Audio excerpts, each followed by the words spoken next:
Urine formation समझे थे पिछले क्लास में, है ना? क्या क्या स्टेप था उसका? यूरिन फॉर्मेशन का, ग्लोमेरुलस फिल्ट्रेशन, है ना? उसके बाद ट्यूबुलर रीअब्जॉर्प्शन, ट्यूबुलर सिक्रीशन। याद किए थे ना जी? नहीं याद किए?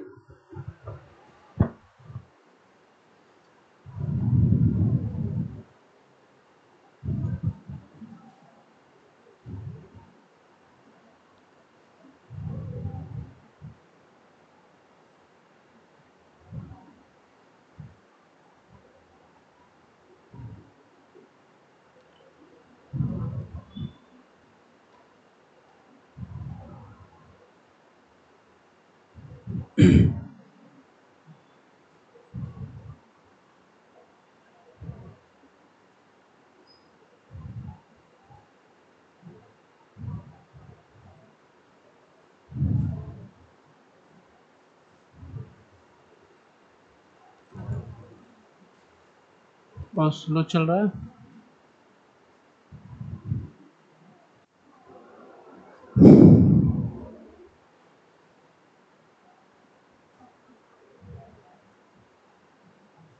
इनके पास गन नहीं है, ये एक्चुअली कमांडोज है यहाँ पर, लेकिन इनके पास चाकू है इस तरह के।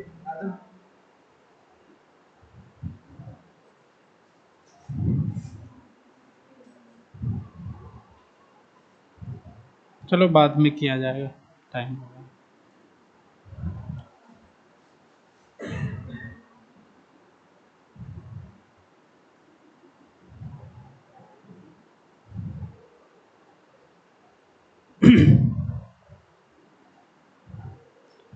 आज एक टॉपिक पढ़ना है, जक्स्टा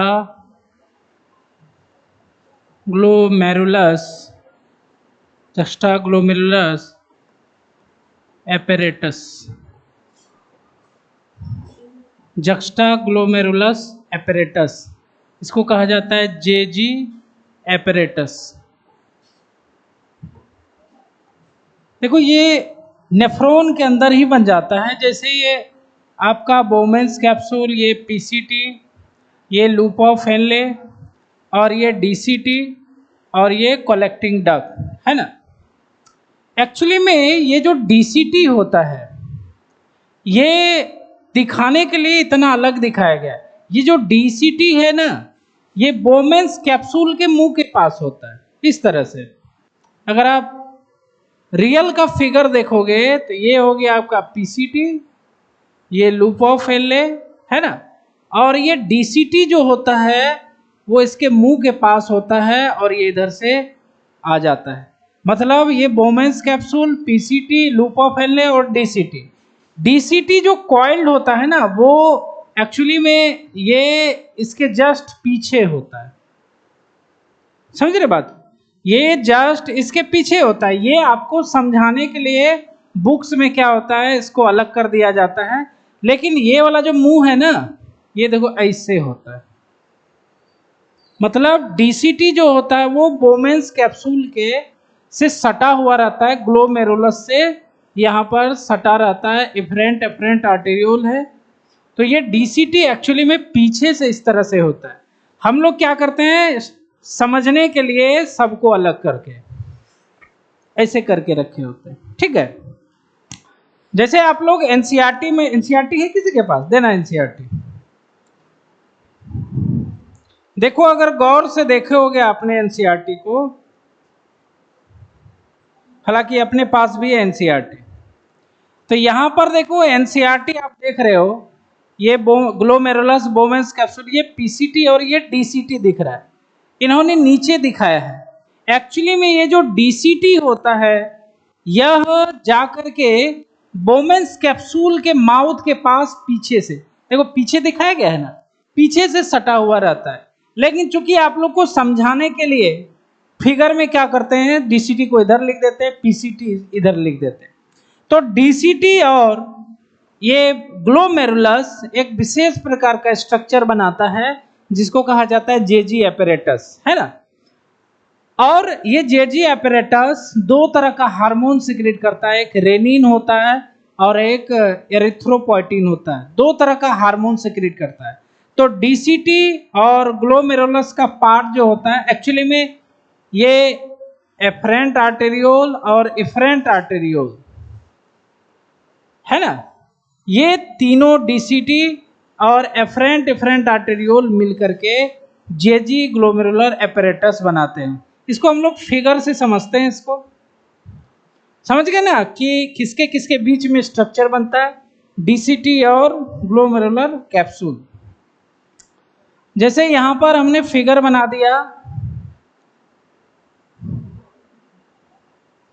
ये एफरेंट आर्टेरियोल है ना, और ये इफरेंट आर्टेरियोल, और डीसीटी जो होता है जस्ट इसके पीछे के साइड में होता है। ये डीसीटी को हमने थोड़ा सा काट के दिखा दिया है ना, और डीसीटी का ये हो गया आपका एफरेंट आर्टेरियोल, एफरेंट आर्टेरियोल, और ये हो गया इफरेंट आर्टेरियोल। और पीछे से डीसीटी क्या करती है, इसका थोड़ा सा पार्ट इससे क्या होता है, सट जाता है, और यहाँ पर आपको एक विशेष प्रकार के सेल्स पाए जाते हैं, है ना। डीसीटी का ही पार्ट होता है, लेकिन ये जो सेल होता है ये थोड़ा सा काला टाइप का, ब्लू कलर का होता है।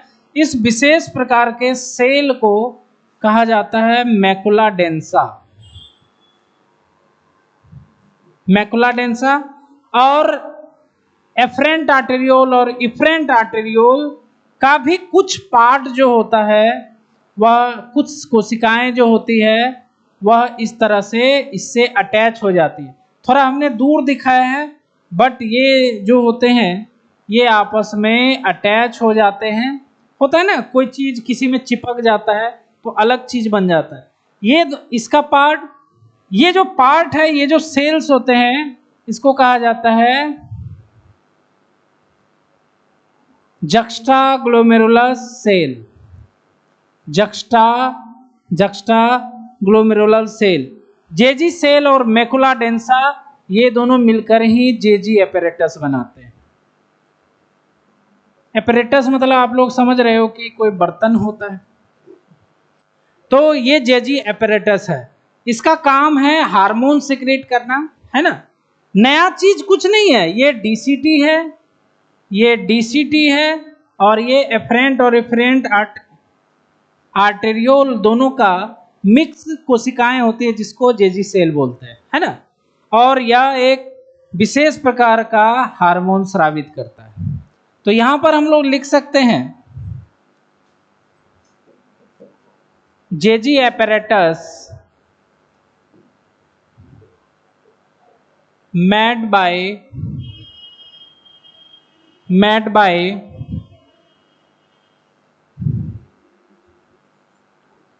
जेजी सेल्स, और दूसरा मैकुला डेंसा। जेजी सेल्स क्या है, it is part of afferent and efferent arteriole. आपके एनसीईआरटी में एफरेंट आर्टेरियोल दिया हुआ है। एफरेंट आर्टेरियोल का ज्यादा पार्ट होता है, इफरेंट आर्टेरियोल का कम होता है, लेकिन दोनों का होता है थोड़ा सा, है ना। तो जेजी सेल क्या हो गया, it is part of both arteriole, है ना। मेनली क्या होगा, मेनली एफरेंट आर्टेरियोल, समझ रहे हो। मैकुला डेंसा क्या है, these are dense cell, densa मतलब डेंस, डेंस मतलब घना, है ना। तो these are dense cell of DCT, है ना। It is dense cells of DCT, distal convoluted tubules, है ना। और दोनों मिलकर के क्या बनाता है, जेजी एपरेटस। ये पूछा जाता है, ये बड़ा इंपॉर्टेंट है जेजी एपरेटस, ठीक है। इसका काम जो है, फंक्शन, वो बहुत इंपॉर्टेंट है ना। फंक्शन क्या हो जाएगा, जेजी apparatus प्रोड्यूस हार्मोन्स, कौन कौन सा hormones, renin, REIN and erythropoietin.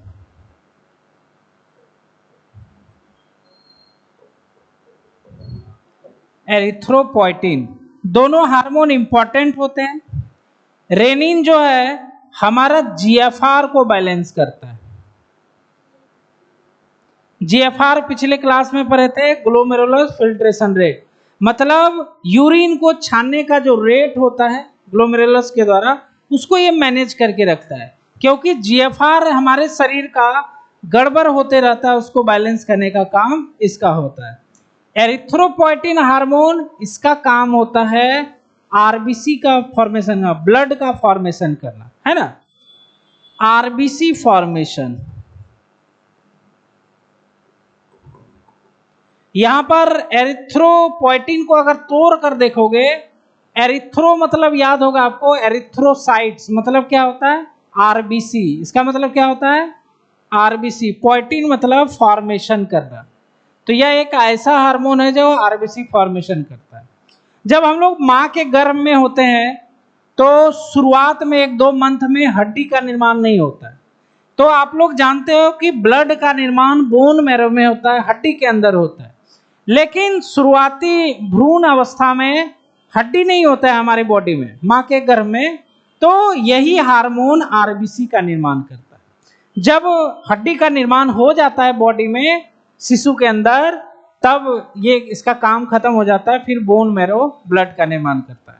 तो समझ गए रेनिन का काम का क्या है, GFR को क्या करना भाई, बैलेंस करना। GFR को क्या करना, बैलेंस करना। और एरिथ्रोपोइटिन का काम क्या होता है, आरबीसी फॉर्मेशन। तो यह छोटा सा पार्ट आपके एनसीईआरटी में दिया हुआ है, इसको याद रखोगे। जेजी एपेरेटस कोई एक्स्ट्रा चीज नहीं है, बस इसने एफरेंट आर्टेरियोल और डीसीटी का सेल्स क्या होते हैं, कुछ पार्ट्स एक स्ट्रक्चर बना लेते हैं, और कुछ है क्या इसमें, अलग से तो कुछ नहीं है। समझ रहे बात, इसको आप लोग याद रखोगे। अब हम लोग पढ़ना चाह रहे हैं कि फंक्शन ऑफ रेनल ट्यूबुल्स, चाहे पीसीटी हो, चाहे बोमेंस कैप्सूल हो, चाहे लूप ऑफ हेनले हो, चाहे डीसीटी हो, इन सभी का फंक्शन पढ़ना है, कलेक्टिंग डक्ट तक का फंक्शन। तो आपके एनसीईआरटी के अनुसार ही हम लोग चलते हैं। Function of renal tubules, function of renal tubules. हम लोग क्या करते हैं, थोड़ा स्मार्ट ढंग से इसको पढ़ते हैं ताकि याद रहे। इसको फिगर के साथ पढ़ेंगे तो ज़्यादा फायदा रहेगा। तो फिगर एक हम लोग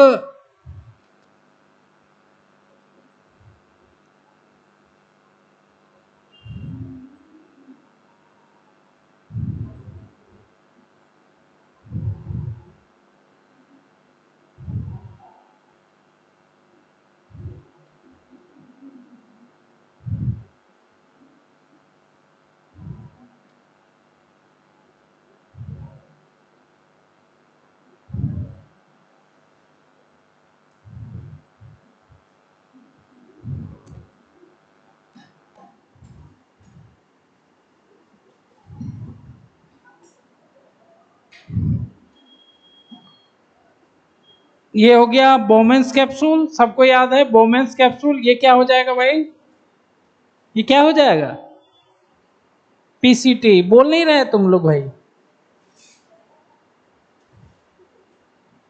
ये क्या होगा, पीसीटी। और ये क्या होगा, लूप ऑफ हेनले।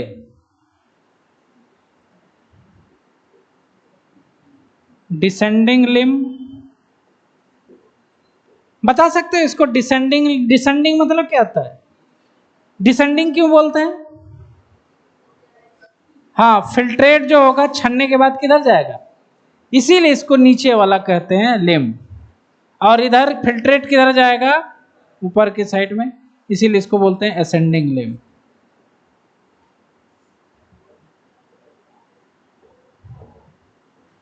ये आपका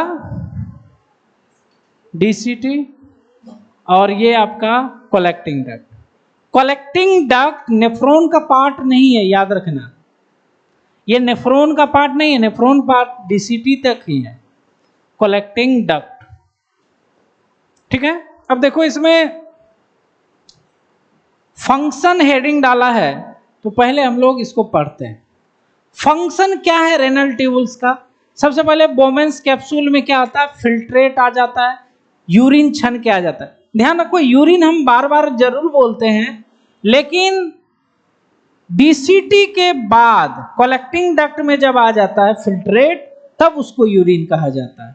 यहां पे अभी यूरिन नहीं बनता है, सारा काम होता है यहां तक, उसके बाद कलेक्टिंग डक्ट्स के आगे जैसे जाएगा तब वो यूरिन कहलाता है। उसका कारण यह है कि फिल्ट्रेट यहाँ जो फिल्टर होके आता है उसमें बहुत सारे न्यूट्रिशन होते हैं, उसका अब्सॉर्प्शन होना होता है, एब्जॉर्प्शन होना होता है, तो इसीलिए यहाँ पर यूरिन नहीं बोलेंगे, फिल्ट्रेट बोलेंगे। क्या बोलेंगे?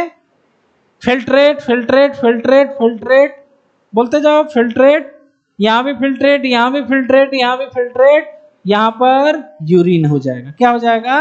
यूरिन हो जाएगा। क्लियर? अब यूरिन हम इसलिए बोल देते हैं बार बार कि समझने में आसानी होता है। समझ रहे बात को? यहां पर ग्लोमेरुलस, अब समझो जरा सा,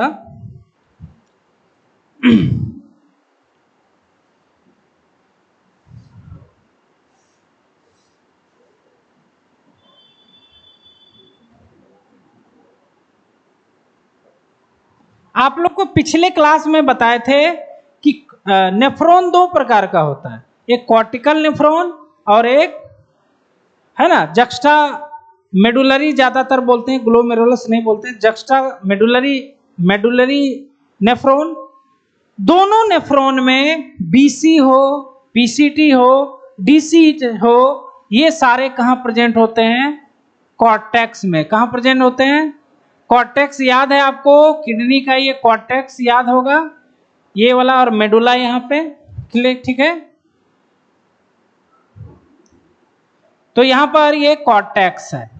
ठीक है, और ओनली लूप ऑफ हेनले जो होता है दोनों नेफ्रॉन में कॉमन है, चाहे कॉर्टिकल नेफ्रॉन हो चाहे जक्स्टा मेडुलरी नेफ्रॉन हो, सब में लूप ऑफ हेनले क्या होता है? वह मेडुला में होता है। कहां होता है? मेडुला सबको दिख रहा है सबको। ठीक है, अब मेडुला के अंदर पता है फ्लूइड होता है, पानी भरा रहता है। मेडुला के अंदर क्या होता है? फ्लूइड भरा रहता है। जब हम लोग किडनी को, जैसे हम लोग कॉलेज में उसको किडनी को कटिंग करते हैं तो उससे वाटर मतलब फ्लूइड निकलता है मेडुला से। मेडुला में जो फ्लूइड होता है उसको कहा जाता है इंटरस्टिशियम फ्लूइड। क्या बोलते हैं? Medullary interstitium fluid. तो यहां पर जो भी फ्लूइड भरा हुआ है उस फ्लूइड को क्या बोलते हैं हम? Interstitium fluid. इसको आपको ध्यान में रखना होगा। कौन सा फ्लूइड बोलते हैं? Interstitium fluid. ठीक है, तो कॉर्टेक्स में कौन कौन पार्ट होता है? बीसी, पीसीटी और डीसीटी। अब मेडुला में आपका लूप ऑफ हेनले। यहां तक समझ गए सब? देखो, हमारे ब्लड का जो कंसंट्रेशन होता है 300 सीसी होता है। क्या होता है? 300। कई बार हमने बताया ब्लड का जो कंसंट्रेशन होता है वह 300 सीसी होता है। तो कॉर्टेक्स का कंसंट्रेशन क्या होता है? 300 सीसी। लेकिन जैसे ही मेडुला के नीचे की ओर जाएंगे हम, है ना, गहराई में जाएंगे, तो ये धीरे धीरे क्या होता है? बढ़ने लगता है। और कहां तक चला जाता है? 1200 सीसी। कितना चला जाता है? मतलब यहां तक लूप ऑफ हेनले के नीचे तक 1200 सीसी चला जाता है ना। वो कंसंट्रेशन होता है। जैसे यूनिट होता है ना डिस्टेंस का मीटर, उसी तरह का सीसी होता है। समझ रहे बात को? तो ये जो 300 सीसी होता है वह आपके ब्लड का भी होता है, कॉर्टेक्स का भी होता है। जैसे बोमेंस कैप्सूल में जो फिल्ट्रेट है उसका कंसंट्रेशन कितना होना चाहिए? 300, ठीक है। धीरे धीरे बढ़ते जाएंगे, यहाँ का कंसंट्रेशन कितना होना चाहिए? 600, यहाँ का कितना होना चाहिए? 1200, ठीक है। फिर यहाँ का 900, यहाँ का भी 600, फिर यहाँ का 300 हो जाता है। फिल्ट्रेट के अंदर का कंसंट्रेशन वही होना चाहिए जो बाहर का कंसंट्रेशन यही है लिखा हुआ है, तो फिल्ट्रेट का कंसंट्रेशन भी उतना ही होना चाहिए। बात समझ में आ रहा है? अरे भाई, ये जो इंटरस्टिशियम फ्लूइड है, जिस मान लो इसका कंसंट्रेशन यहाँ 900 है, तो फिल्ट्रेट जो यूरिन है उसका भी कंसंट्रेशन कितना होना चाहिए? उतना ही होना चाहिए। क्लियर? तो जैसे यहां पर ब्लड था, इसका कंसंट्रेशन कितना है? 300 होगा। क्लियर? और यहां पर जो फिल्ट्रेट छन गया, इसका भी कंसंट्रेशन कितना होना चाहिए? 300 होना चाहिए। ये पूरे का क्या होना चाहिए? 300 होना चाहिए। ठीक है।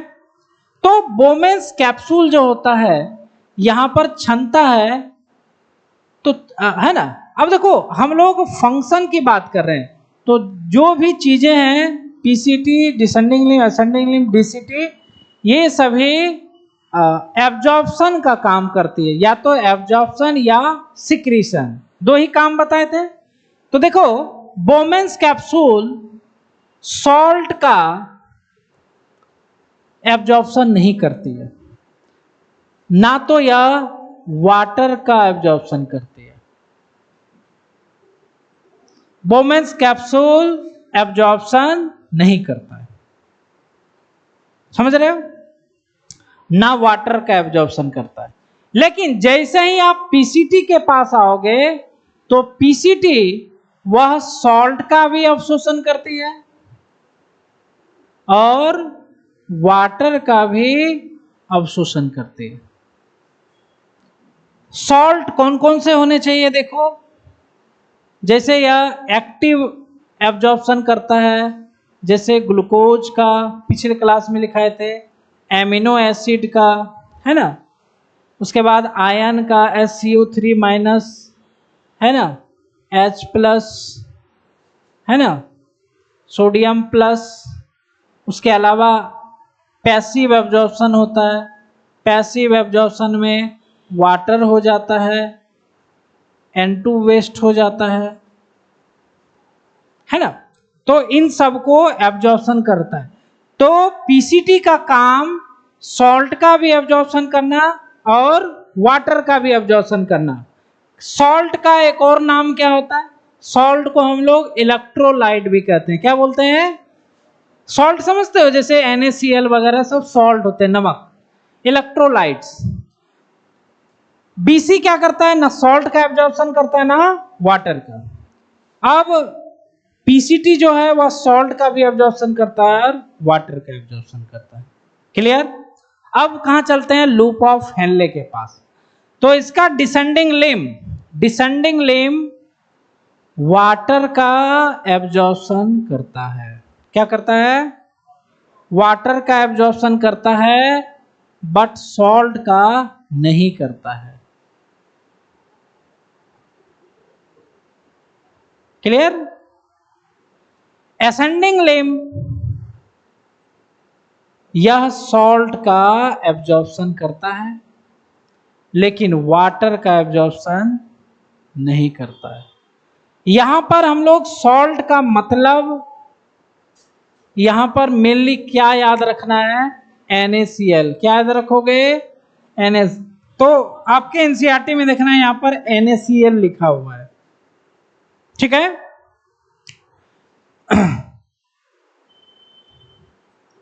डीसीटी का काम क्या है? यह सोडियम का अवशोषण करता है, सोडियम का अवशोषण करता है। ठीक है। उसके अलावा यह कभी कभी वाटर को भी अवशोषित कर लेता है। वाटर का, सोडियम याद रखोगे, है ना, सोडियम का, वाटर का, ठीक है, वाटर का। उसके अलावा कलेक्टिंग डक्ट देखते हैं तो यह फिल्टरेट से बहुत सारा वाटर एब्जॉर्ब करता है। जितना हो सके उतना वाटर कलेक्टिंग डक्ट एब्जॉर्ब कर लेता है ना, कलेक्टिंग डक्ट एब्जॉर्ब कर लेता है, जिसके कारण हमारा यूरिन गाढ़ा हो जाता है। ये हमने क्या बताया, एब्जॉर्प्शन। क्या बताया, एब्जॉर्प्शन नहीं बोलते हैं, री एब्जॉर्प्शन बोलते हैं। क्या बोलते हैं, री एब्जॉर्प्शन। देखो जब हम लोग खाना खाते हैं, पचने के बाद एब्जॉर्प्शन होता है, खाने का अवशोषण होता है, ठीक है, ये दोबारा अवशोषण हो रहा है, इसीलिए इसको री एब्जॉर्प्शन कहते हैं। क्या बोलते हैं, पुनः हुआ ना, जैसे आपका नीट हुआ, फिर अगर कैंसिल हो गया एग्जाम तो री नीट होता है।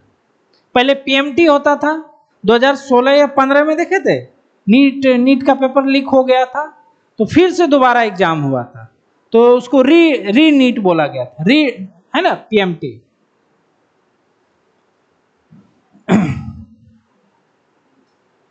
तो अब जल्दी बताओ, बोमेंस कैप्सूल क्या क्या एब्जॉर्प्शन करता है? कुछ नहीं भाई, कटा हुआ है, क्या है, सॉल्ट वाटर, कुछ भी एब्जॉर्प्शन नहीं करता है। पीसीटी, सॉल्ट भी, वाटर भी, ठीक है। Descending limb, only water, only, और ये ओनली सॉल्ट। सॉल्ट मतलब इलेक्ट्रोलाइट या NaCl, ठीक है, NaCl, तो NaCl का एब्जॉर्प्शन करती है। DCT, ये पता है, ये कंडीशनल होता है, जब जरूरत पड़े। कंडीशनल मतलब क्या होता है, जब जरूरत पड़ता है।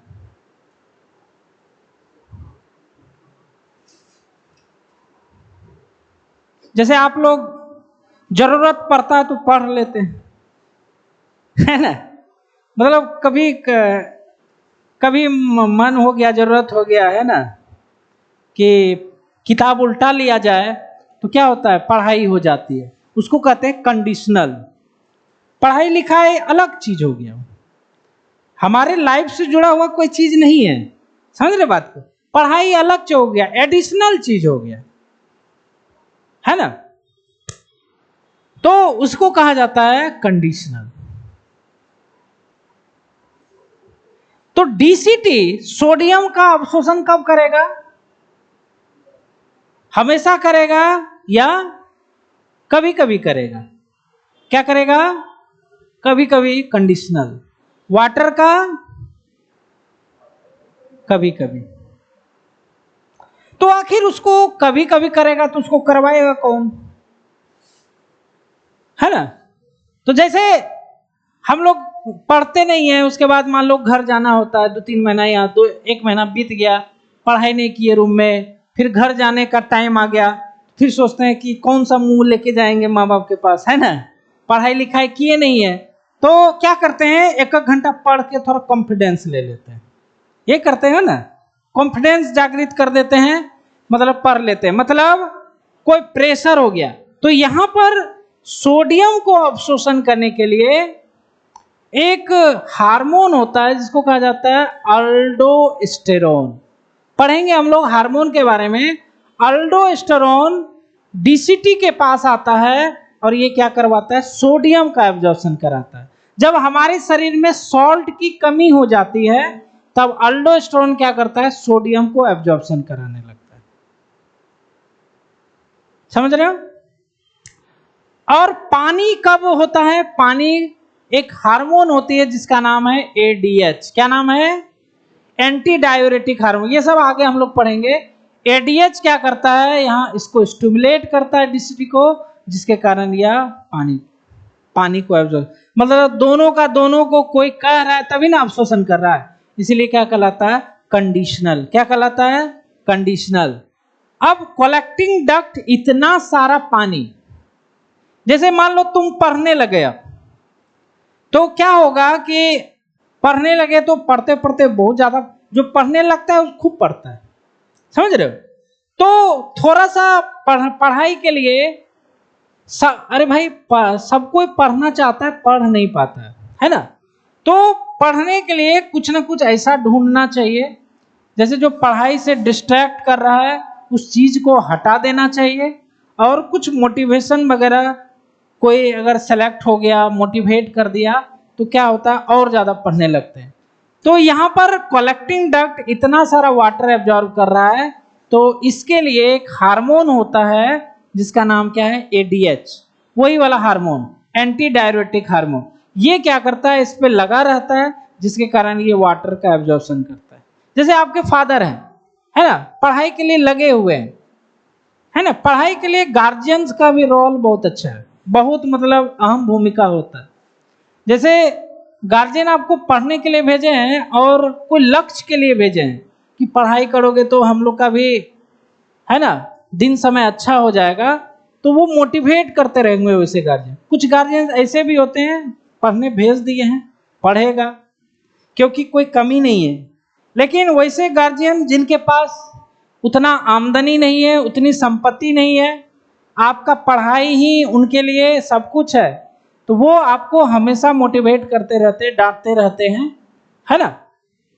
तो उससे क्या होता है, पढ़ने का ललक होता है ना।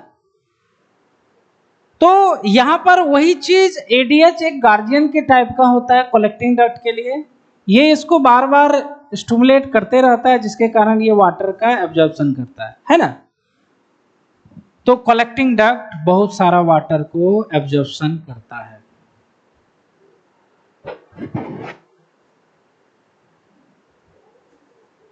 समझ रहे बात को, बता दोगे? खड़े हो जाओ, तुम सो रहा था उसी से पूछते, खड़े हो जाओ, खाली हमको ये बताते जाओ बीसी क्या क्या एब्जॉर्ब करेगा। बीसी का फुल फॉर्म,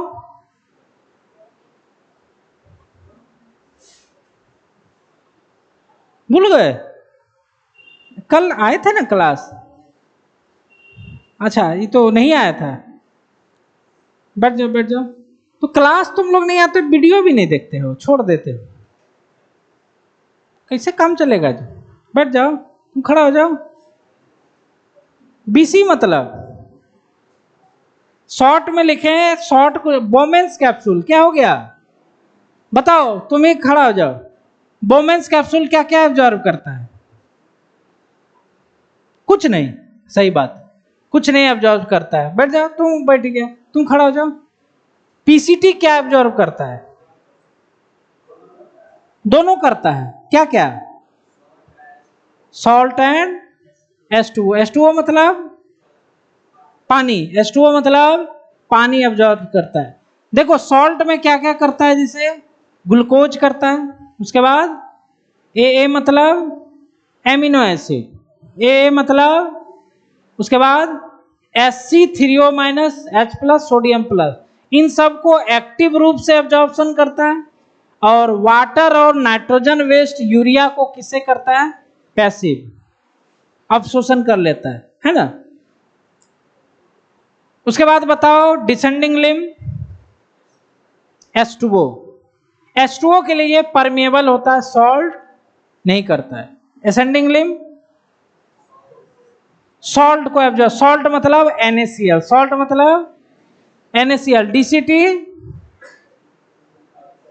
कौन कौन सा चीज? सोडियम और वाटर, वो भी कैसा होता है? कंडीशनल। और कलेक्टिंग डक्ट वाटर का एब्जॉर्प्शन करता है। कलेक्टिंग डक्ट क्या करता है? वाटर का एब्जॉर्प्शन करता है। ठीक है, बैठ जाइए, सब बोलते जाओ, सबसे पीछे खड़ा हो जाओ, हमको बोलते जाओ बीसी क्या क्या करता है, नाम लेके बोलते जाओ। बोमेंस कैप्सूल किसी को नहीं, उसके बाद कौन? आर नहीं है, पीसीटी है। क्या है? पीसीटी, सॉल्ट और वाटर। उसके बाद जल्दी जल्दी बोलो। डिसेंडिंग लिम्ब किसको? वाटर। असेंडिंग लिम्ब सॉल्ट को, है ना, DCT। बैठ जाओ, खड़ा हो जाओ, बगल वाला जल्दी बताते जाओ, यहां से जल्दी, टाइम नहीं है। बोमेंस कैप्सूल कुछ नहीं, खाली बोल दोगे तो कैसे काम चलेगा। PCT, है ना, descending limb, ascending limb, DCT, हाँ, कलेक्टिंग डक्ट।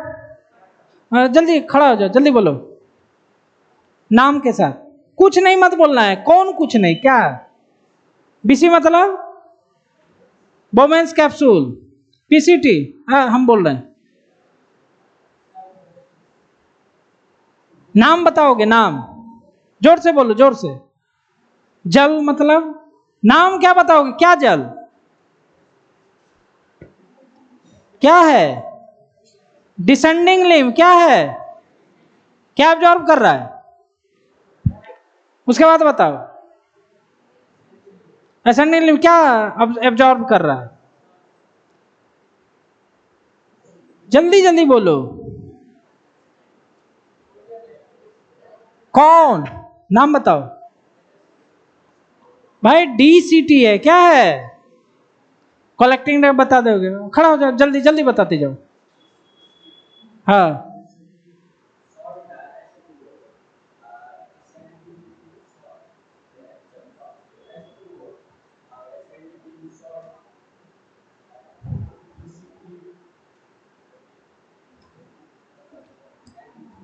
सोडियम प्लस है, सोडियम कहलाता है, और पानी वाटर, और ये H2O, पानी बोलो डायरेक्ट, खड़े हो जाओ, जल्दी जल्दी बताओ, जल्दी जल्दी।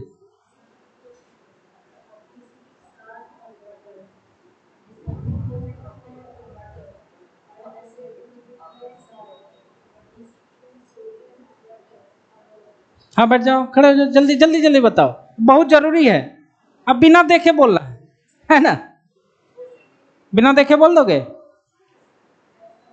अच्छा बिना देखे बताओ, बताओ बोमेंस कैप्सूल, PCT, हाँ, descending limb water, ascending limb salt, DCT conditional, और कलेक्टिंग डक्ट। अच्छा चलो याद हो गया, बैठ जाओ। अब एक और हम लोग देखते हैं, एक चीज देखते हैं, यहां 300 है, 600, 900, 1200, तो यूरिक फिल्ट्रेट के अंदर उतना ही होते जाता होगा, जो बाहर का कंसंट्रेशन है वही है अंदर का भी, बात को समझ रहे हो, जो बाहर का माहौल होता है अंदर का भी वही होता है ना। तो देखो यहां पर 300 है, लेकिन नीचे जैसे जा रहे हैं पानी क्या हो रहा है, अवशोषण हो रहा है, मतलब फिल्ट्रेट से पानी क्या हो रहा है, बाहर निकल रहा है। तो पानी निकलने से गाढ़ा होता है या पतला, गाढ़ा होगा, पानी निकलने से गाढ़ा होगा, और देखो धीरे धीरे पानी निकलते जाएगा और गाढ़ापन आते जाएगा। ये कंसंट्रेशन मतलब होता है गाढ़ापन, कंसंट्रेशन मतलब ये गाढ़ा होते होते कितना हो जाएगा, 1200, कितना हो जाएगा। अब क्या है, अब ऊपर जा रहा है, अब ऊपर जाएगा, ठीक है, ऊपर जाएगा तो असेंडिंग लिम्ब पानी तो बाहर नहीं कर सकता क्योंकि इम्परमिएबल है। किसको बाहर कर रहा है, सॉल्ट को। अगर किसी सॉल्ट को अगर पानी से बाहर करोगे तो पानी कैसा हो जाएगा, पतला या गाढ़ा, पतला हो जाएगा। कैसा हो जाएगा, पतला हो जाएगा। देखो एक चीज आप लोग हमेशा याद रखो, जैसे कहीं पर डाइल्यूट लिखा है, इसका मतलब क्या हो गया, पतला, क्या हो गया, पतला। और कहीं पर कंसंट्रेट लिखा हुआ है, इसका मतलब क्या हो गया, गाढ़ा। पतला है तो पानी क्या होगा, पानी ज्यादा होगा, और गाढ़ा होगा तो पानी कम होगा, ठीक है। वही कंसेप्ट यहां पर है ना। तो यहां पर देखो पानी तो निकाल नहीं सकता, इसने क्या किया, सॉल्ट को निकाल दे।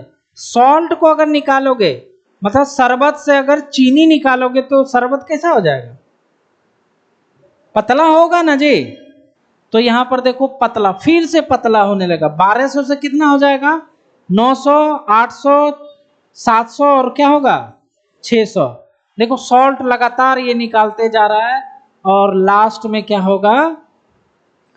यहां पर निकलते निकलते क्या होगा? 300 फिर हो गया ना, 300 हो गया, 300 हो गया।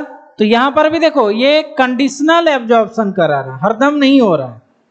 फिर यहां पर आए, फिर जो फिल्ट्रेट है नीचे की ओर आएगा, फिर इसको नीचे की ओर आएगा तो गाढ़ा होते जाएगा ना, होगा गाढ़ा। तो गाढ़ा होने के लिए क्या करना पड़ेगा?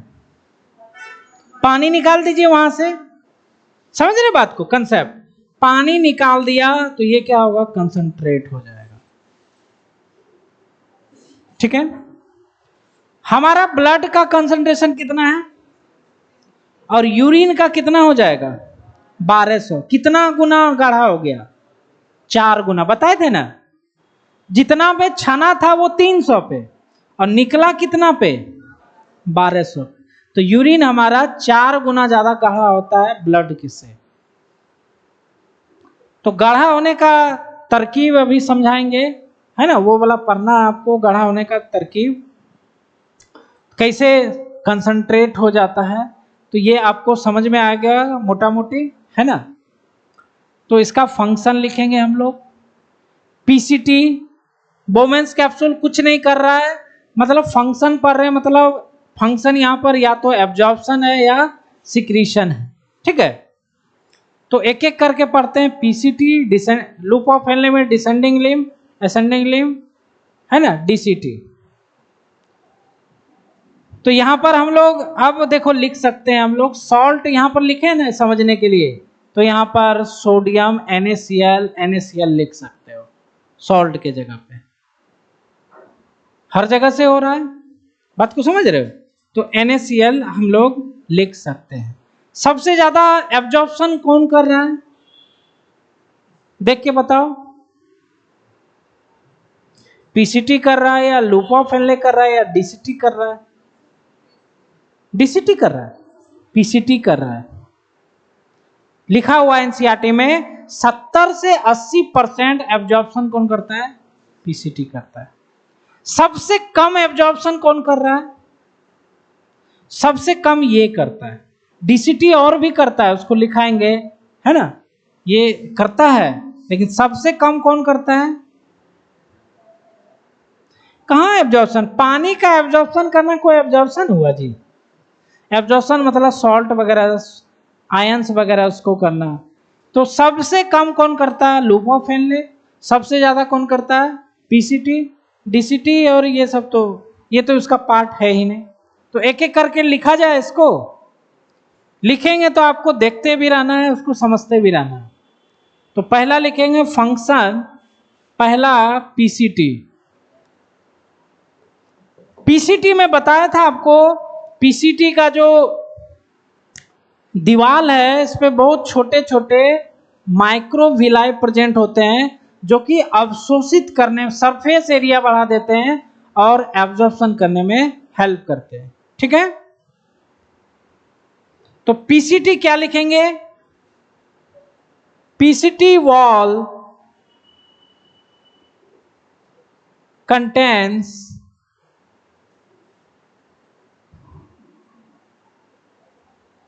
cuboidal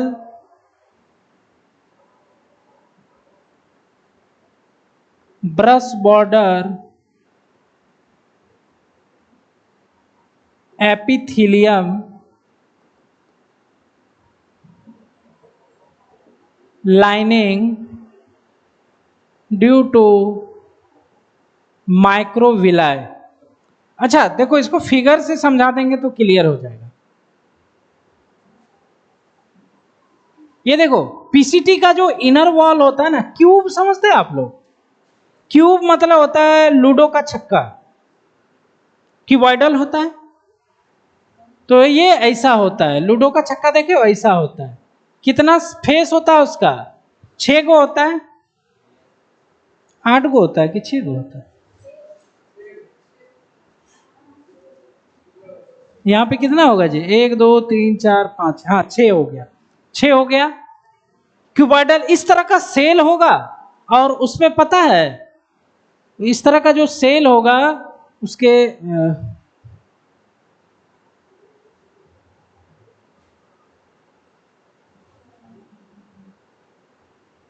इस तरह का सेल होगा, और इस पे आपको ये क्या है, ये क्या है, माइक्रोविलाई। क्या है? माइक्रोविलाई। ये अवशोषण करने के लिए होते हैं, है ना, microvilli. Microvilli increase absorption area. Area बढ़ा देता है, वह बहुत ज़्यादा होता है तो अवशोषण करने में हेल्प करता है। उसके बाद पीसीटी कितना रीअब्जॉर्प्शन करता है? पीसीटी अप्रॉक्स 70 to 80%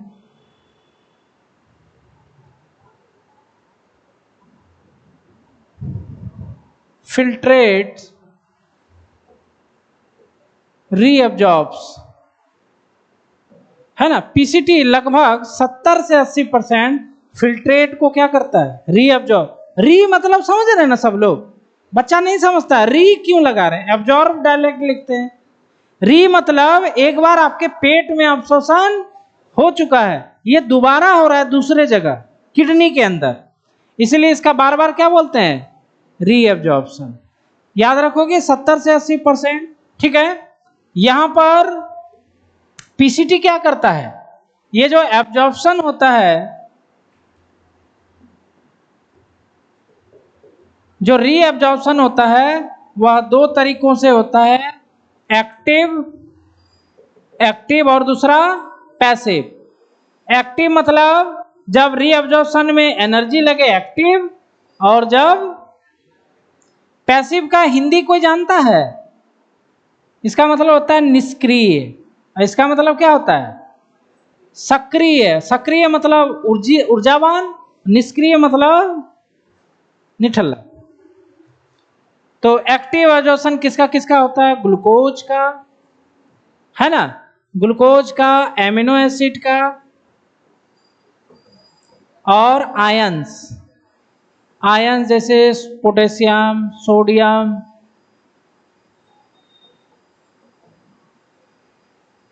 है ना। पैसिव एब्जॉर्प्शन किसका किसका होता है? पानी का। पानी को अवशोषित करने में कोई ऊर्जा नहीं लगता है। उसके बाद नाइट्रोजन वेस्ट, जिसमें मेनली क्या आ जाएगा आपका? यूरिया। तो इन सब को अवशोषण करने के लिए बहुत कम मतलब एनर्जी नहीं लगता है, पीसीटी, है ना। उसके बाद पीसीटी का एक और काम है एब्जॉर्प्शन के अलावा, यह फिल्ट्रेट के अंदर सिक्रीशन भी करती है। बताए थे ट्यूबुलर सिक्रेशन में हाइड्रोजन प्लस, सोडियम प्लस और अमोनिया, बताए थे ना पिछले क्लास में। PCT also secretes H plus, K plus ammonia into filtrates। Filtrates किस लिए सिक्रेट करता है? Filtrates for ion and pH balance. PH balance के लिए बताए थे भाई। अरे भाई हमने बताया था ना कि अवशोषण करता है, लेकिन आंख बंद करके अवशोषण करता है, जिसके कारण एसिड बेस गड़बड़ा जाता है बैलेंस, और आयन गड़बड़ा जाता है। तो उसको फिर से उसको बैलेंस करने के लिए क्या करता है? सिक्रेट कर देते हैं।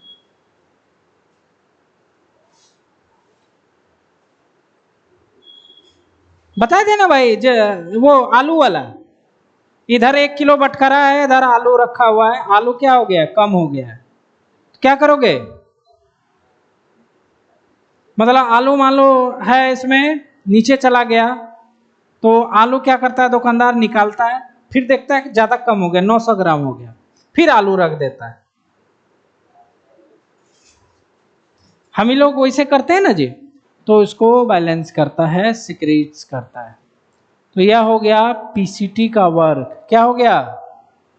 पीएच बैलेंस मतलब acid base balance.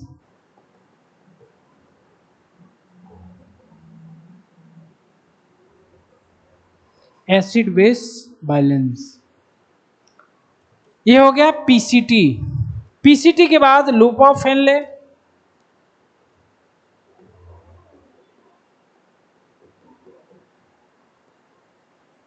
Loop of Henley जो होता है ना, यू सेपेट होता है या हेयर पिन के जैसा होता है।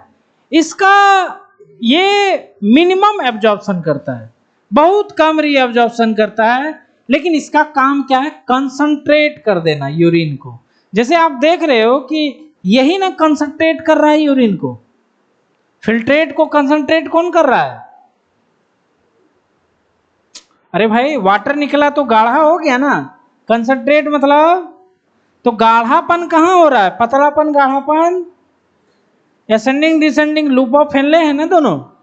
तो इसका काम एब्जॉर्प्शन बहुत कम है, लेकिन गाढ़ा और पतला करने का काम इसी का है। तो यहां पर हम लोग लिखेंगे इसके बारे में, minimum absorption, minimum absorption occurs in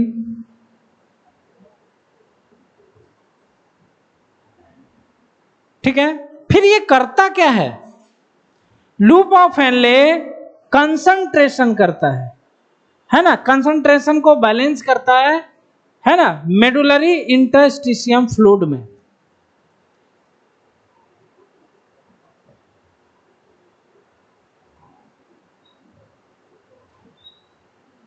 it involve to concentrate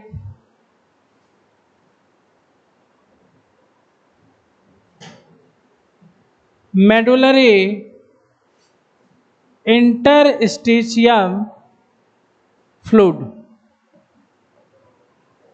ठीक है, उसके बाद वो 2 पॉइंट लिख देते हैं हम लोग, जैसे डिसेंडिंग लिम्ब,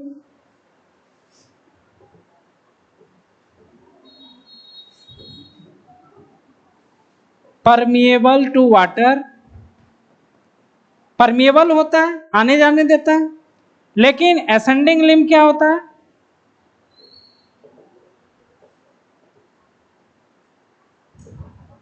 ये क्या करता है, वाटर के लिए क्या होता है, इम्परमिएबल, मतलब वाटर अब्सॉर्प्शन नहीं करता है।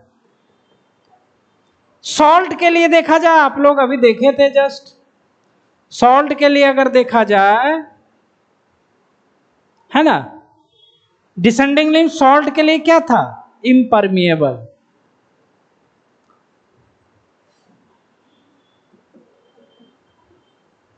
सॉल्ट बोले तो यहां पर मेनली NaCl, और असेंडिंग लिंक क्या है, परमिएबल होता है सॉल्ट के लिए, परमिएबल टू सॉल्ट। ठीक है, मतलब NaCl को एब्जॉर्ब करता है, और यूरिया को भी, यूरिया भी आता है इसके पास, जिसके लिए परमिएबल। ठीक है, परमिएबल मतलब अलाउ करना, पास होने के लिए अलाउ करना। अभी पढ़े हम लोग वाटर के लिए, तो यहां पर देखो ये जो लिखे हैं हम, इसका मतलब क्या है, सॉल्ट नहीं एब्जॉर्ब हो रहा, मतलब सॉल्ट के लिए इम्परमिएबल है, क्या है, वाटर के लिए क्या है, लेकिन असेंडिंग लिम्ब वाटर सॉल्ट के लिए परमिएबल, वाटर के लिए इम्परमिएबल। कट्टी का मतलब यहां लिख देते हैं।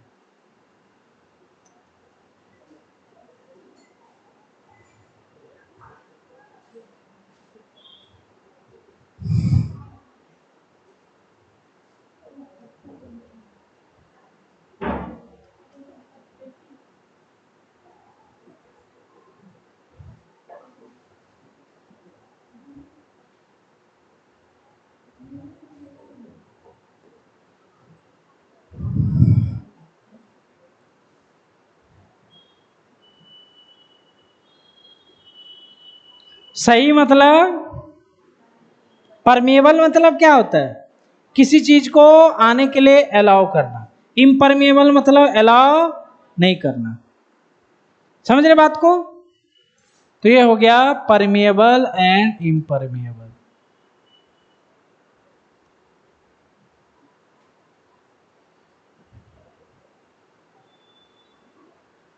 ये आया समझ में? आ गया समझ में? लूप ऑफ हेनले बता दोगे?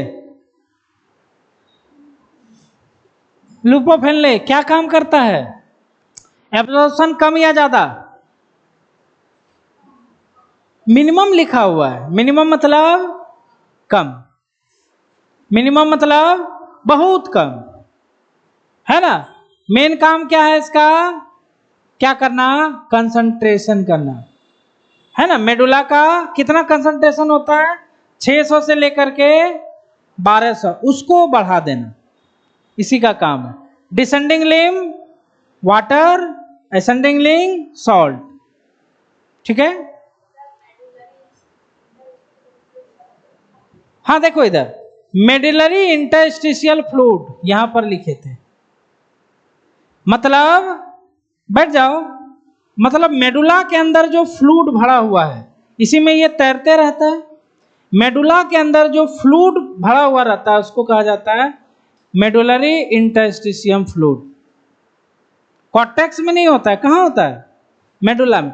हम लोग जैसे किडनी को चिरते हैं ना, वहां पर चीर के दिखाया जाता है, तो मेडुला होता है नीचे की साइड में, उसको जैसे ही चाकू से इसे काटते हैं ना, काटने के बाद वहां से फ्लूइड आपको निकलेगा। फ्लूइड है, बॉडी फ्लूइड होता है, वहां पर फ्लूइड भरा रहता है। कोई भी ऑर्गन है ना उसके अंदर टिश्यू फ्लूइड भरा रहता है, खाली तो नहीं रहता। ब्लड के अलावा भी फ्लूइड होते हैं। जैसे देखो आप लोग खाते हो ना मुर्गा उर्गा, मुर्गा जब काटता है तो ब्लड के अलावा फ्लूइड भी आता है कि नहीं? नहीं आता है। मछली खाए हो? मछली खाते हैं ना, मछली को जैसे धो दिए तो उसके अंदर से फ्लूइड निकलता है, ब्लड के अलावा भी फ्लूइड निकलता है उसमें। भाई तुम लोग तो मछली नहीं धोए हो जी, मटन खाए हो? नहीं खाते हो तो, है ना, छोड़ो। अरे भाई उसको धो के रखोगे ना तो थाली में देखना फ्लूइड जमा हो जाता है, ये तो आम बात है, चप चप कब करता है। वही है फ्लूइड होता है, आपके हर एक ऑर्गन में फ्लूइड होता है। सबको आ गया समझ में? है ना? उसके बाद डिसेंडिंग एसेंडिंग हो गया, डीसीटी हो गया। डीसीटी क्या क्या करता है? डीसीटी सोडियम वाटर का कंडीशनल एब्जॉर्प्शन करता है। उसके अलावा डीसीटी SCO3- को भी एब्जॉर्ब करता है। पीसीटी में भी लिखना, पीसीटी जो है यहां लिखा हुआ है, यह क्या करता है? SCO3- को एब्जॉर्ब करता है ना? उसके अलावा सिक्रीशन का भी काम होता है। यह फिल्ट्रेट के अंदर हाइड्रोजन प्लस, पोटेशियम प्लस और अमोनिया को सिक्रेट करता है, जिसके कारण सोडियम पोटेशियम या फिर आयन बैलेंस बना रहता है।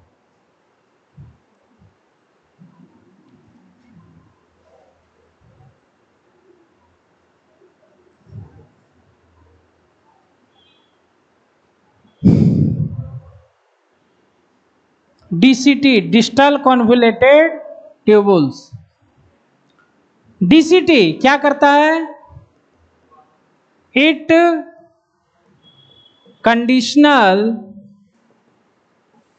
Absorbs the sodium plus and water, ठीक है? DCT also absorbs Sc3O- ion. उसके अलावा DCT secretes H+ ion, H+ ion, K+ ion and ammonia into filtrate to balance the iron and sodium potassium balancing. Sodium potassium को यह balance करता है। ठीक है, उसके बाद लास्ट जो होगा वह होगा collecting duct. Collecting duct only किसको करता है? वाटर को। कलेक्टिंग डक्ट, ठीक है, it absorbs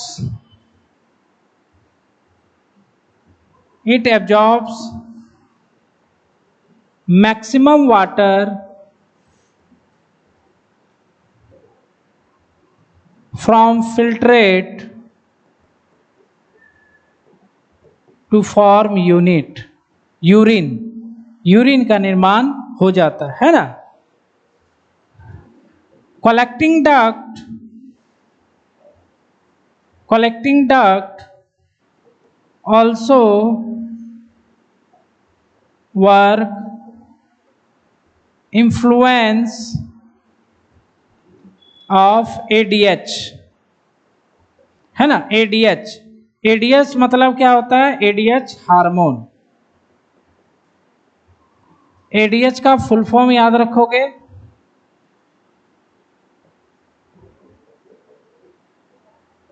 anti diuretic hormone नाम है इसका। ADH हार्मोन के इफेक्ट में, तो अब समझ गए आप कलेक्टिंग। फंक्शन याद हो गया ना सबको? जो हमने बताया वही है सब। फंक्शन आ गया समझ को? जो हमने बताया वही है। अब जो है वह है mechanism of concentration of the filtrate. मतलब क्या है? देखो अब ये पढ़ते हम लोग, जैसे फंक्शन समझ गए आप, है ना। एक और चीज पढ़ते हैं थोड़ा सा।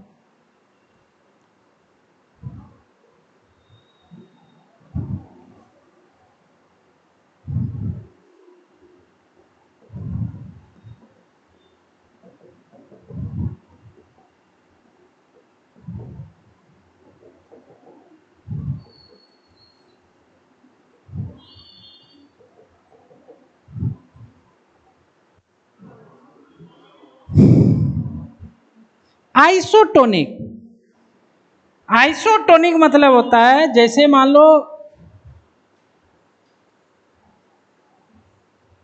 जैसे यहां पर आइसोटोनिक, जैसे इसका कंसंट्रेशन 300 है, इसका कंसंट्रेशन 300 है, तो दोनों जो सॉल्यूशन है दोनों का कंसंट्रेशन सेम हो, तो ये दोनों क्या कहलाएंगे? एक दूसरे का आइसोटोनिक। क्या कहलाएंगे? आइसोटोनिक। अगर मान लो इसका 300 है, अब इसका सेकेंड वाले का हो गया, है ना, 1200 मान लो, तो ये सेकेंड वाला क्या हो गया? इससे ज्यादा गाढ़ा हो गया, कंसंट्रेट हो गया। अब ये हाइपरटोनिक कहलाएगा। क्या कहलाएगा? हाइपरटोनिक। अब मान लो ये 300 है,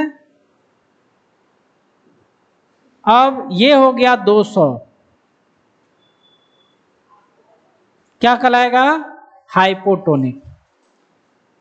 ये A हो गया, ये B हो गया और ये C हो गया। ये आपका थी है मॉड्यूल है। तो A यहां पे क्या होगा? आइसोटोनिक। B क्या हो गया? यहां पर क्या होगा? हाइपो की हाइपर? हाइपरटोनिक। और ये क्या हो जाएगा? कम हो गया ना इससे, हाइपोटोनिक। ये आपको केमिस्ट्री में बहुत पूछा जाता है ना। केमिस्ट्री सॉल्यूशन नाम का चैप्टर है, उसमें बहुत आएगा isotonic, hypotonic, hypertonic.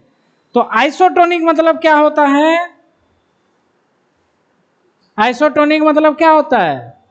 Same concentration. Isotonic मतलब, हाइपोटोनिक मतलब कम की ज्यादा, हाइपो मतलब लेस होता है, लेस कंसंट्रेशन। और हाइपरटोनिक मतलब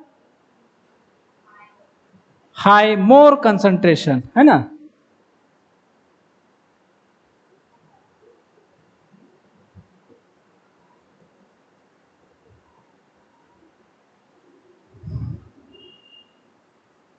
ये सैंपल था उसी से, ठीक है। अब आप लोग खुद जवाब दोगे, ये भी आता है एग्जाम में। हम लोग कंपैरिजन यहां पर कर रहे हैं ब्लड से, किससे कर रहे हैं, किसे कर रहे हैं, किसको कर रहे हैं, फिल्ट्रेट को। ब्लड का कंसंट्रेशन सबको मालूम है कितना होता है, 300, कितना होता है। अब यहां पर हम लोग फिल्ट्रेट का कंसंट्रेशन देखेंगे, ठीक है। अब चलते हैं बोमेंस कैप्सूल में। तो बोमेंस कैप्सूल में 300 ही है, ब्लड में भी कितना होता है। तो ये कौन सा टॉनिक हुआ,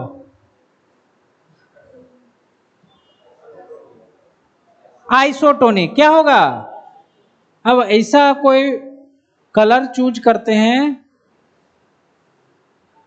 इससे करते हैं, तो बोमेंस कैप्सूल क्या हो जाएगा, आइसोटोनिक। क्या हो जाएगा, पीसीटी बताओ, पीसीटी आइसो होगा, क्या होगा बताओ, हाइपो, हाइपर, आइसो। हाइपो है तो क्यों है, पीसीटी का कंसंट्रेशन कितना है, 300 है। ब्लड का कितना होता है, 300, तो क्या हो जाएगा, आइसोटोनिक। क्या हो जाएगा, डिसेंडिंग लिम्ब बताओ, डिसेंडिंग लिम्ब का कंसंट्रेशन कितना, हाँ हाइपर होगा, कैसे होगा, इसका कंसंट्रेशन कितना, अरे भाई 300 से ज्यादा ही है ना, 600, 900, 1200 इतना है, ब्लड का 300 है, तो क्या होगा, हाइपर होगा। एसेंडिंग लिम्ब भी हाइपर ही होगा, 300 से ज्यादा है।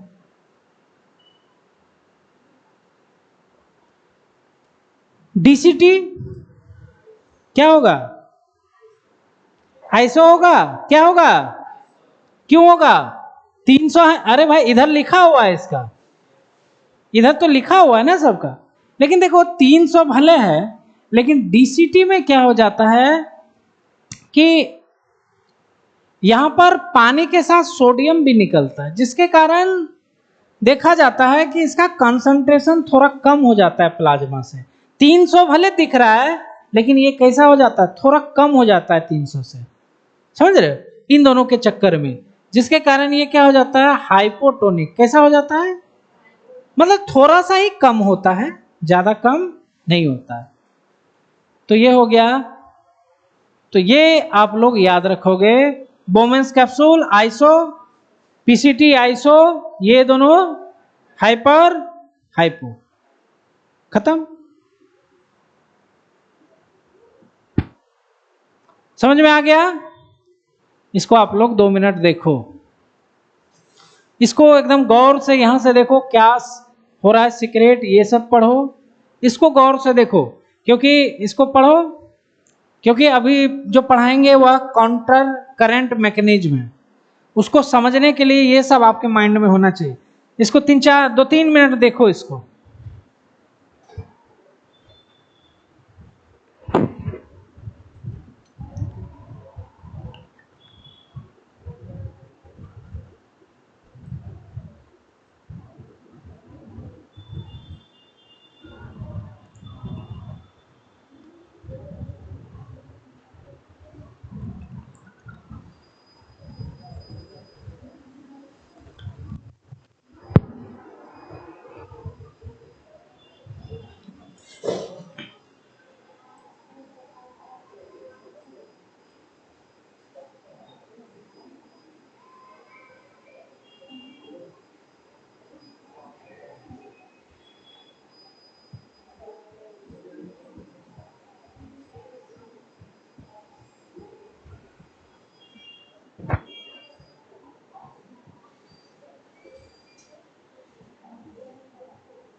अब हेडिंग क्या होगा भाई?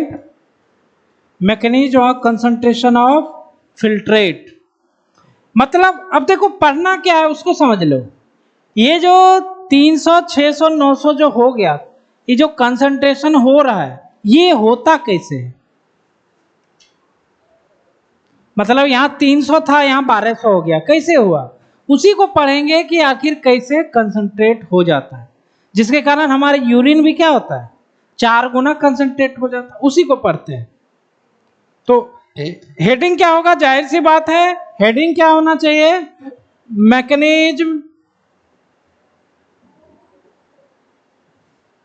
Mechanism of concentration of filtrate. भाई यही फिल्ट्रेट, यही क्षनित पदार्थ तो यूरिन में बदल जाएगा, बदलेगा कि नहीं? तो ये गाढ़ा कैसे हो गया? शुरू में जब निकला था 300 था, जब छना था कितना था कॉर्टेक्स के पास? 300 था बोमेंस कैप्सूल में, कितना हो गया? 1200। कैसे? तो वही चीज है mechanism of concentration of filtrate. तो उसको समझाने के लिए हम लोग एक बहुत ही बढ़िया फिगर बनाने वाले हैं। और कंसंट्रेट करने वाला कौन है? Loop of Henley. कौन है? लूप ऑफ हेनले है। तो उसका फिगर बनाएंगे थोड़ा सा।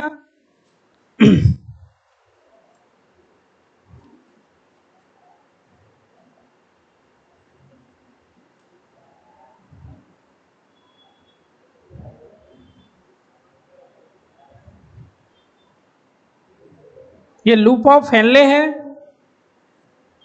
ये descending limb, ascending Liam, you shaped. ठीक है?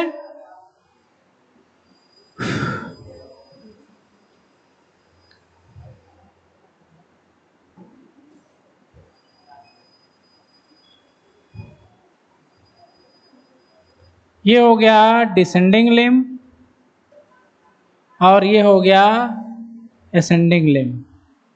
ठीक है? तो यहीं से ना गड़बड़ाता है, उधर तो ठीक ही था 300 था, अब यहां से 600, 1200 है ना, 600, 900, 600, 650, 700, 800, 900, कहां तक चला जाता है? 1200 तक। ठीक है?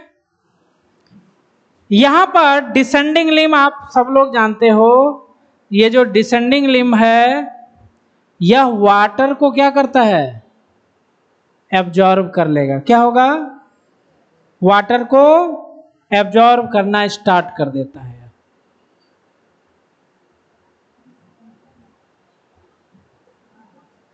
तो फिल्ट्रेट जो 300 था, वाटर निकलते जाएगा तो गाढ़ा होते जाएगा, गाढ़ा होते जाएगा, गाढ़ा होते जाएगा, कंसंट्रेट होते जाएगा, होते जाएगा। और कितना हो जाएगा फिल्ट्रेट का कंसंट्रेशन?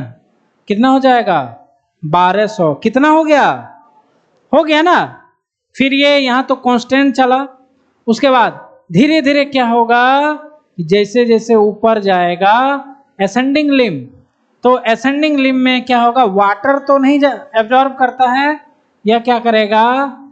NaCl को एब्जॉर्ब करेगा, NaCl को एब्जॉर्ब करेगा। एक्चुअली में यहां पर देखा जाए तो यहां पर सोडियम पोटेशियम पंप होता है, सोडियम पोटेशियम पंप। पंप के कारण यहां से एक्टिवली सोडियम आयन बाहर निकलते हैं। क्या निकलते हैं? Sodium ion. मतलब यही है NaCl ही, NaCl को तोड़ोगे तो सोडियम आयन क्लोरीन आयन में टूट जाता है। तो सोडियम और क्लोरीन आयन क्या होते हैं? यहां से बाहर निकलते हैं। देख अब ये 1200 है, यहां से सोडियम और क्लोरीन बाहर निकलेगा तो ये क्या होगा? धीरे धीरे पतला होते जाएगा और यहां पर आते आते 600 से 300 हो जाएगा। ठीक है? अब उसके अलावा देखो, अब ये पानी इसने एब्जॉर्ब करके कहां दिया और ये NaCl एब्जॉर्ब करके इसने कहां दिया, ये बात है। हम लोग इसको इधर बनाते हैं,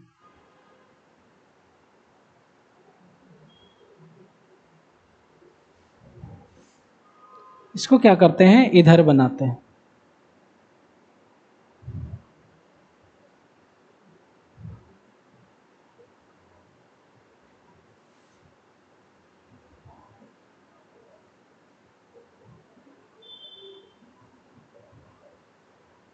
ठीक है, सोडियम प्लस को भी दिखाएंगे। ठीक है, तो ये NaCl इधर चला गया। ठीक है, NaCl इधर चला गया। अब आप लोग जानते हो कि मेडुलरी नेफ्रॉन जो होता है उसमें वासा रेक्टा भी होता है, तो वासा रेक्टा को हम यहां बना देंगे। वासा रेक्टा इसके पैरेलल होता है।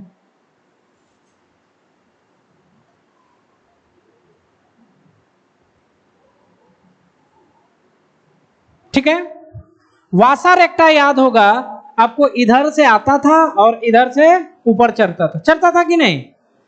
क्योंकि इफरेंट आर्टेरियोल पेरिट्यूबुलर कैपिलरी क्या होता था, ऊपर से आता था। मतलब इसमें ब्लड कैसे बहेगा?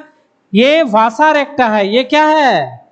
ये वासा रेक्टा है भाई। इसमें ब्लड रहता है, इसमें क्या रहता है, और इसमें यूरिन रहेगा, फिल्ट्रेट रहेगा इसमें। तो वासा रेक्टा है। आप लोग याद होगा कि इसका फ्लो कैसे होता था, इधर से इधर, इधर और इधर। क्लियर? तो वासा रेक्टा होता था। तो वासा रेक्टा का ये जो पार्ट हो गया, ये वासा रेक्टा का असेंडिंग है कि डिसेंडिंग? असेंडिंग है, नीचे जा रहा है, वासा रेक्टा है। असेंडिंग डिसेंडिंग होगा, क्या होगा? अरे याद है ना, उधर से ब्लड आता था नीचे, तो ये क्या होगा? Descending limb. ये क्या होगा? Descending limb. और ये क्या होगा? Ascending limb. ठीक है, अब यहां पर देखो, यहां पर ये जो NaCl आया, इसने अब्जॉर्व किया, या NaCl कहां चला जाता है? वासा रेक्टा के डिसेंडिंग लिम्ब में। कहां चला जाता है? वासा रेक्टा के डिसेंडिंग लिम्ब में। ये NaCl फिर यहां चला जाएगा, NaCl यहां चला जाएगा, यहां चला जाएगा, यहां चला जाएगा। मतलब यहां पर वासा रेक्टा का जो असेंडिंग लिम्ब था, है ना, असेंडिंग लिम्ब जो था, उससे NaCl इसने अब्जॉर्व किया और किसको दे दिया? वासा रेक्टा। किसको दे दिया? वासा रेक्टा का कौन सा लिम्ब है? Descending limb. मतलब हेनले का असेंडिंग लिम्ब ने NaCl किसको दे दिया? Ascending limb, descending limb of वासा रेक्टा। अरे इसमें कोई कंफ्यूजन असेंडिंग डिसेंडिंग नहीं है। आप डायरेक्ट लूप बनाओ, वासा रेक्टा बनाओ। वासा रेक्टा में उल्टा बहता है, सबको मालूम है, ऊपर से नीचे आता है, इधर से आता है, उधर जाता है। तो असेंडिंग लिम्ब ने किसको दिया? Descending limb. इधर पे इसने जो वाटर एब्जॉर्ब किया, यह वाटर जो होता है फिर से कहां जाता है? वासा रेक्टा के पास। कहां जाएगा? वासा रेक्टा का कौन सा लिम्ब? Ascending limb. ये वाटर आ गया यहां पर। अब देखो इससे क्या हो रहा है कि देखो ये NaCl वासा रेक्टा में यहां पर आ रहा है, तो इसका कंसंट्रेशन बढ़ जाएगा। बढ़ेगा कि नहीं? NaCl आ रहा है तो कंसंट्रेशन बढ़ जाएगा। लेकिन जैसे ही इधर आ रहे हैं तो वाटर आ जा रहा है, मतलब NaCl भी आ रहा है, वाटर भी आ जा रहा है, मतलब कंसंट्रेशन क्या होगा? इसका नॉर्मल हो जाएगा। क्या हो जाएगा? नॉर्मल हो जाएगा। समझ रहे हो? तो यहां पर देखो, काउंटर करंट, इस मैकेनिज्म को कहा जाता है काउंटर करंट मैकेनिज्म। यहां पर जो हम लोग हेडिंग डालेंगे, यहां पर डालेंगे काउंटर करंट मैकेनिज्म। इसी के द्वारा यूरिन क्या होता है? गाढ़ा हो जाता है। क्या हो जाता है? काउंटर करंट मतलब समझते हैं हम लोग। काउंटर करंट मतलब क्या हुआ? काउंटर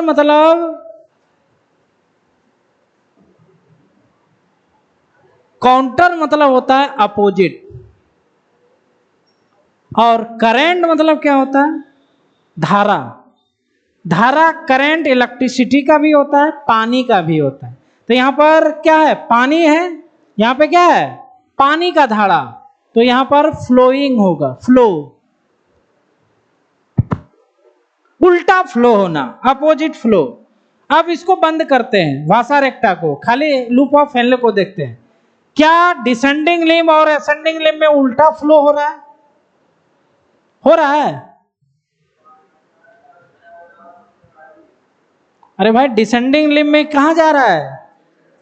असेंडिंग लिम्ब में काउंटर करंट हुआ, एक नीचे और दूसरा ऊपर। उसी तरह वासा रेक्टा में भी क्या हो रहा है? नीचे ऊपर, अपोजिट डायरेक्शन हुआ ना, अपोजिट फ्लो हुआ। अपोजिट फ्लो हुआ है, इसी को कहा जाता है काउंटर करंट। ये अपोजिट बहने के कारण ही क्या हो रहा है, यहां पर यूरिन हमारा कंसंट्रेट हो रहा है। ठीक है, देखो इधर, पानी बाहर आया, कंसंट्रेशन क्या होगा? बढ़ेगा कि घटेगा? बोलो जी, सब बोलो जी। पानी बाहर जा रहा है तो कंसंट्रेशन डिसेंडिंग लिम्ब में बढ़ गया। असेंडिंग लिम्ब में क्या हो रहा है?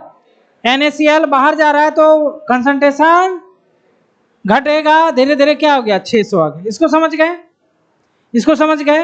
अब देखो, ये वासा रेक्टा में, वासा रेक्टा ये डिसेंडिंग लिम्ब है, यहां पर डिसेंडिंग लिम्ब है, तो यहां पर NaCl अंदर आ रहा है, तो कंसंट्रेशन क्या होगा? इसमें बढ़ेगा, बढ़ेगा ना, बढ़ रहा है। देखो 600 से लेके कितना हो जा रहा है? 1200 लगभग। अब देखो यहां पर असेंडिंग लिम्ब है वासा रेक्टा का, ठीक है, तो यहां पर हमको घटाना है ना, यहां पर, तो घटाने के लिए क्या करोगे? वाटर डाल देंगे। कंसंट्रेशन घटाने के लिए वाटर डाल देंगे, तो 1200 से क्या हो गया? 600। यहां पर हमने लूप ऑफ हेनले में भी मैनेज कर लिया, किया ना, लूप ऑफ हेनले में मैनेज हुआ, वासा रेक्टा में भी मैनेज हो गया। मैनेज हुआ, घटा, सॉरी बढ़ा, घटा, बताओ बढ़ा कि घट? बढ़ा, इसमें बढ़ा, क्यों बढ़ा? NaCl इसमें जा रहा है। क्यों घटा?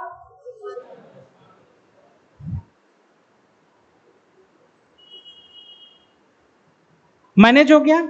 अब बचा कौन? अब बचा इन दोनों के बाहर, मतलब वासा रेक्टा और लूप ऑफ हेनले जो है, इसके बाहर क्या है? मेडुलरी फ्लूइड है। क्या है यहां पर? इंटरस्टिशियम मेडुलरी फ्लूइड है। तो यहां पर लिखते हैं फिर से, इंटरस्टिशियम,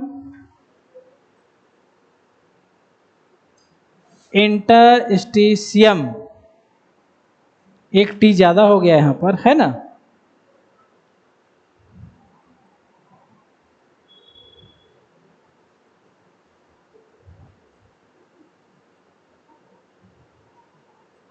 ये जो इंटरस्टिशियम फ्लूइड है, इसको भी बैलेंस करना पड़ेगा ना, क्योंकि यहां पर जितना भी चीज होगा सबका कंसंट्रेशन क्या होना चाहिए? सेम होना चाहिए। क्या होना चाहिए? जैसे हम लोग यहां पर बैठे हुए हैं, मेरे पास अगर ऑक्सीजन 200 आ रहा है तो हर एक के पास 200 ही आएगा, क्योंकि हम लोग सेम लेवल पे हैं। वही हम लोग हिमालय पहाड़ पे चढ़ के पढ़ते तो वहां ऑक्सीजन कम हो जाता, होता कि नहीं? तो वहां पर सबके लिए सेम होता। वही चीज यहां पर है, चाहे लूप ऑफ हेनले हो, चाहे वासा रेक्टा हो, चाहे इंटरस्टिशियल फ्लूइड हो, सबका कंसंट्रेशन क्या होना चाहिए? सेम। क्या होना चाहिए? सेम होना चाहिए। अब देखो, हम लोग अब बात करते हैं कि इंटरस्टिशियम फ्लूइड, मतलब इन ट्यूब के अंदर बीच में यहाँ पे जो फ्लूइड है उसका कंसंट्रेशन कैसे मैनेज करें। तो देखो,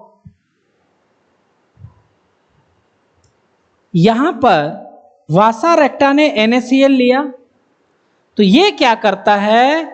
अपने यहां से पानी को मेडुलरी इंटरस्टिशियम में फेंक देता है। किसको फेंकता है? किसको फेंकता है? किसको? पानी को।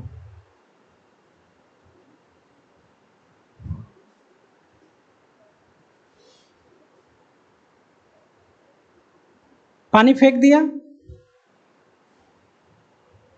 और यहां पर अगर देखा जाए असेंडिंग लिम्ब से तो ये क्या करता है, NaCl को कहां फेंक दिया, इंटरस्टिशियम फ्लूइड में।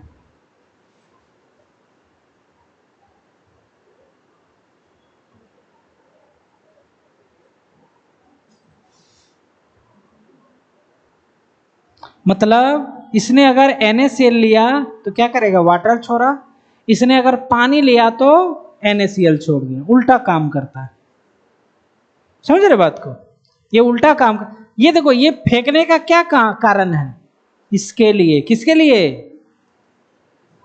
ये जो फेंका फेंकी हो रहा है NaCl H2O का, तो ये क्यों फेंका जा रहा है, इसको वो बैलेंस करने के लिए। तीन चीज को बैलेंस करना ही पड़ेगा आपको, हेनले को, वासारेक्टा को और फ्लूइड को, तीनों को करना पड़ेगा ना, तीनों को करना पड़ेगा। इसका बता सकते हो सब लोग, इसका बता सकते हो, इसका भी बता सकते हो, पूछते हैं, खड़ा हो जाओ। पहले हम लोग चलते हैं लूप ऑफ हेनले में। डिसेंडिंग लिम्ब कैसे कंसंट्रेट होगा ऊपर से नीचे, डिसेंडिंग लिम्ब कैसे कंसंट्रेट होगा ऊपर से नीचे, क्या करेगा यार, मतलब बढ़ेगा तो कैसे बढ़ेगा, क्या कर रहा है ये, H2O को क्या कर रहा है, अरे भाई देखो इसके अंदर क्या है, इसके अंदर क्या है, डिसेंडिंग लिम्ब असेंडिंग लिम्ब के अंदर में क्या है, फिल्ट्रेट, क्या है, फिल्ट्रेट है, जो यूरिन बनेगा, यूरिन मान लो, फिल्ट्रेट है। ये गाढ़ा ऊपर से नीचे होगा, ये मानते हो तुम, मान रहे हो, कैसे गाढ़ा होगा, कोई बताओ, पानी निकाल रहा है, क्या कर रहा है भाई, पानी लॉस कर रहा है ना, समझ में आ गया। अब इधर चलते, ये तो थोड़ा सा होता है, ये वाला, ये क्या है, असेंडिंग लिम्ब लूप का, ऊपर से नीचे, नीचे से ऊपर क्या हो रहा है, गाढ़ा या पतला, पतला हो रहा है, 1200 से 900 हो रहा है। तो यहां पर ये पतला कैसे हो रहा है, क्या कर रहा है, NaCl को लॉस कर रहा है, बाहर कर रहा है, ये समझ में आ गया। दोनों अपोजिट थे ना, काउंटर करंट। अब इसका समाधान हो गया फिल्ट्रेट का, फिल्ट्रेट यहां पर गाढ़ा होते जा रहा है और फिल्ट्रेट यहां पर पतला होते जा रहा है, ये समझ गए। अब चलते हैं वासारेक्टा। वासारेक्टा इधर से स्टार्ट करते हैं क्योंकि ऊपर से नीचे इधर से गिरता है। वासारेक्टा ऊपर से नीचे क्या होना है, गाढ़ा या पतला, गाढ़ा। यहां पर देख लो 600 है 900 है, उसी को देखो, गाढ़ा होना है तो गाढ़ा कैसे होगा,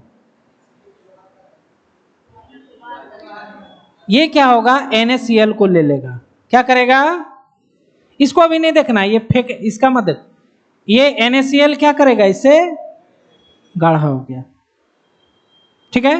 अब ये असेंडिंग लिम्ब है वासारेक्टा का, ये क्या होना है, पतला होना है, पतला होने के लिए क्या करेगा, यह वाटर बगल वाले से ले लिया, बगल वाला से ले लिया, यहां तक समझ गए। मतलब इसके अंदर जो, इसके अंदर क्या होगा, ब्लड होगा, इसके अंदर क्या होगा, ब्लड होगा, ब्लड गाढ़ा हुआ फिर पतला हो गया, वासारेक्टा हो गया। ये भी देखो काउंटर करंट है, नीचे ऊपर अपोजिट फ्लो, ठीक है। दो चीज हो गया, ब्लड गाढ़ा पतला हो गया, फिल्ट्रेट हो गया। अब क्या बचा, किडनी का फ्लूइड, ये क्या है, किडनी का फ्लूइड जो बाहर है, इस पाइप के बाहर है। अब ये कैसे होगा, कौन करेगा, वासारेक्टा। ये क्या करेगा, डिसेंडिंग लिम्ब क्या करेगा, H2O इसमें डाल देगा, और असेंडिंग लिम्ब इसका क्या करेगा, NaCl डाल देगा। मतलब ये वाला लूप अलग काम कर रहा है, ये वाला लूप दोनों अलग अलग काम कर रहा है, इसीलिए इसको काउंटर करंट मैकेनिज्म कहते हैं। मतलब तीनों चीज कंसंट्रेट हो गया। एक और चीज आपके NCERT में दिया हुआ है, इसको तो लिखाएंगे बाद में,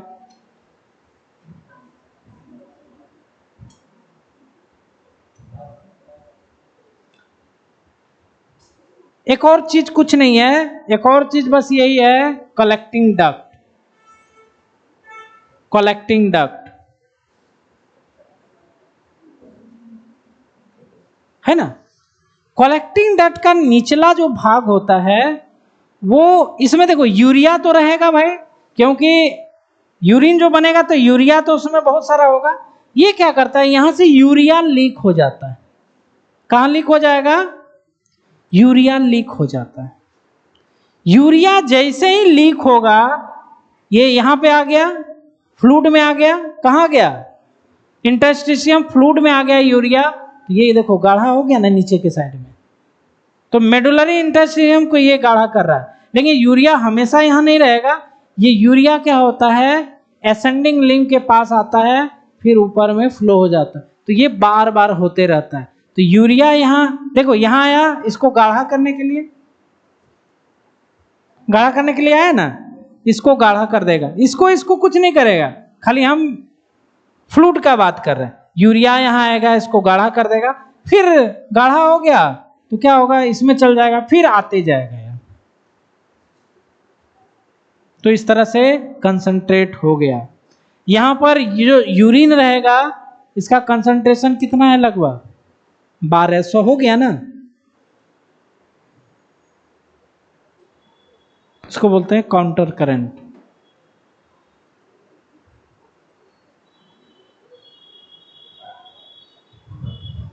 इस काउंटर करंट मैकेनिज्म जो है, अगला क्लास, चूंकि इसको लिखाना है तो लिखाने के लिए इतना फिर समझाना संभव नहीं है।